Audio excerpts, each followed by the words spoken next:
రాష్ట్ర ప్రభుత్వం అవినీతిమయమైందని బీజేఎల్పీ నేత ఏలేటి మహేశ్వర్ రెడ్డి అన్నారు. జవాబుదారీతనం, పారదర్శకత లేని ప్రభుత్వం నడుస్తోందని మండిపడ్డారు.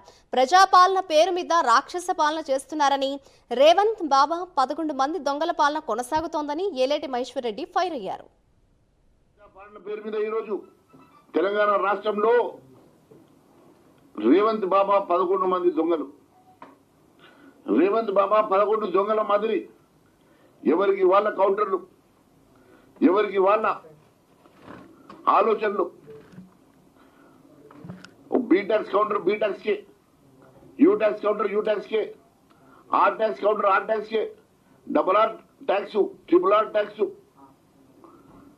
ఈ రాష్ట్రమంతా అవినీతి మయమై, అవినీతి పాలనై పూర్తిగా భ్రష్టు పట్టిన సంగతి నేను తెలియజేస్తా ఉన్నాను. ఇప్పటి వరకు ఎన్ని రకాల కుంభకోణాలు బయటపెట్టినా, ఎన్ని రకాల అవినీతి ఆరోపణలు చేసినా కనీసం జవాబుదారీతనం లేనటువంటి ఈ ప్రభుత్వం గమ్మున ఉంటే ఎవరు మాట్లాడడం లేదు, ఎవరు పట్టించుకోరని అనుకుంటున్నారు. ఎట్టి పరిస్థితిలో వదిలే సమస్య లేదు. భారతీయ జనతా పార్టీ చాలా స్పష్టంగా మీ మీద అవినీతి పోరాటానికి తెరలేపినాం. ఖచ్చితంగా మీ అవినీతి బట్టబయలు చేస్తాం.